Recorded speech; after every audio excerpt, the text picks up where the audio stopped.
بسم الله الرحمن الرحيم. الحمد لله رب العالمين والعاقبة للمتقين ولا عدوان إلا على الظالمين. كن درسي صدم فا درسي كتاب نحوي، كتاب النحو المحذب المفيد لجميع الطلاب جدوتي إن شاء الله. درسين كنا كهرآء إرابة يجتنا جلق برا هذه تقريضات جنة جلق برا هرآت التوان وانت قراني إعراب إساء درسي صدم فا كان الرتي أكا إرادة بيتي أكا ولتقبات جتشودا. درسي كرنفا في ديدمي تقفى الرت اللي إعرابني الربمي توري هاته ملي ولتقبمي بقتوكتي أكا نما الربموف نما تولوف جتشار أكا بتماف إرادة بيه هنت إسا بقتوكتي درسي صدم فا كان الرتي الرب جتشار. هذه تقريضات. ها حرف تنبيه لتنبيه المخاطب على ما يلقى إليه من الكلام إزالة لغفلته أو لعدم الإصغاء أو لعدم الاعتناء، مبني بسكون مقدر على الأخير منع من ظهورها اشتغال المحل بسكون الأصلي أو بسكون الذاتي، حرف لا محل لها من الإعراب. ذه اسم إشارة يشار بها للمفردة المؤنثة الحاضرة في محل الرفع، مبتدأ مبني على الكسر أو مبني على السكون للوقف أو للتخفيف. تقريضات خبر المبتدأ مرفوع به وعلامة رفعه ضمة ظاهرة في آخره أو ضمة مقدرة على الأخير منع من ظهورها اشتغال المحل بسكون الوقف أو بسكون التخفيف. والجملة من المبتدا والخبر مستأنفة لا محل لها من الإعراب أو في محل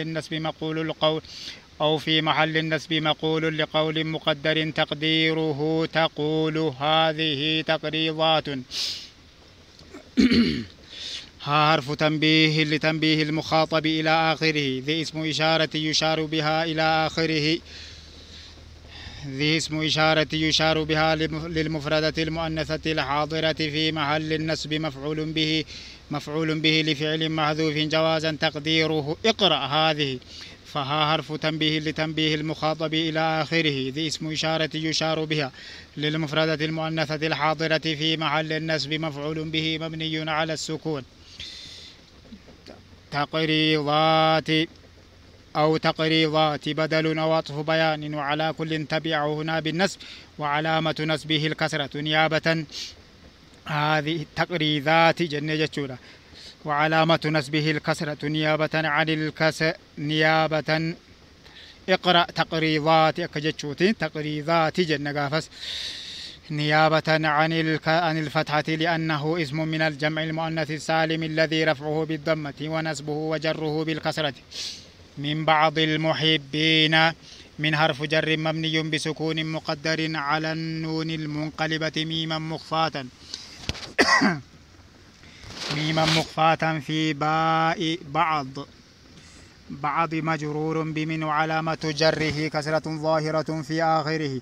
بعض مضاف المحبين مضاف إليه والمضاف إليه مجرور بالمضاف وعلامة جره الياء المكسور ما قبلها المفتوح ما بعدها نيابة عن الكسرة لأنه اسم من الجمع المذكر السالم الذي رفعه بالواو ونسبه وجره بالياء. والنون عوض عن التنوين والنون عوض عن الحركة وعن التنوين أو عن التنوين اللذين والنون عوض عن الحركة وعن التنوين اللذين كانا في الاسم المفرد أو عن الحركة فقط أو عن التنوين فقط على الخلاف فيه.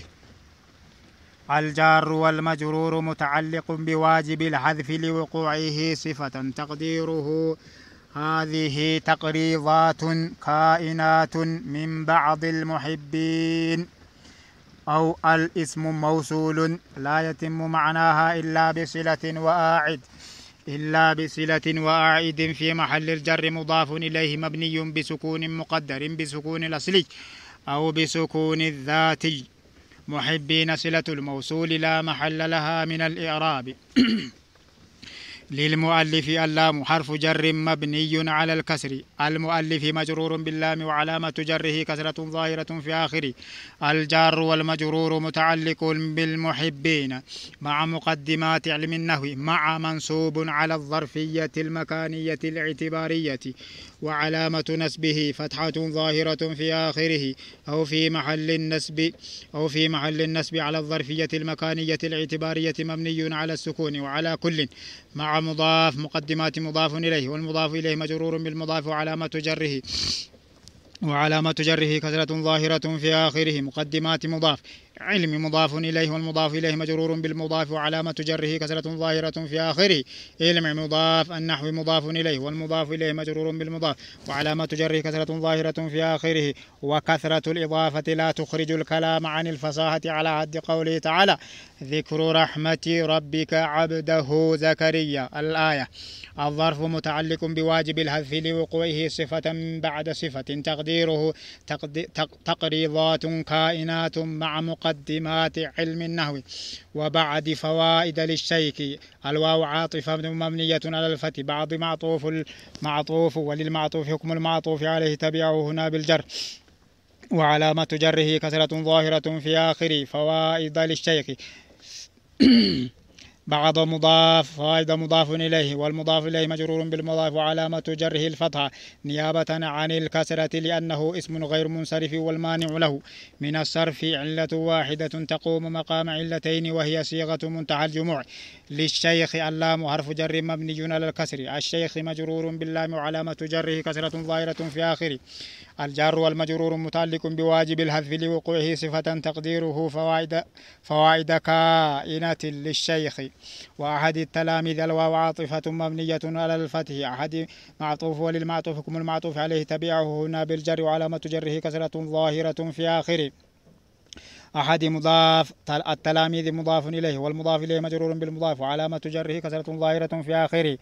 قال بعض المحبين له قال فعل ماضي مبني على الفتح بعض فاعل قال مرفوع به وعلامة رفعه ضمة ظاهرة في آخره. بعض مضاف المحبين مضاف إليه والمضاف إليه مجرور بالمضاف وعلامة جره الياء المكسور ما قبلها المفتوح ما بعدها نيابة عن الكسرة لأنه اسم من الجمع المذكر السالم الذي رفعه بالواو ونصبه وجره بالياء والنون عوض عن التنوين في الاسم المفرد والجملة من الفعل والفاعل مستأنفة لا محل لها من الإعراب. له اللام حرف جر مبني على الفتح. الهاء ضمير للمفرد المذكر الغائب في محل الجر باللام مبني على الضم. الجار والمجرور متعلق بالمحبين.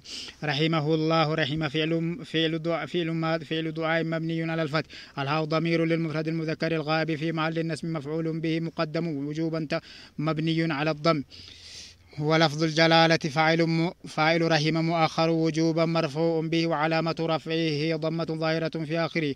والجملة من الفعل والفاعل مستأنفة معتردة دعائية خبرية لفظا إنشائية معنى مستأنفة لا محل لها من الإعراب.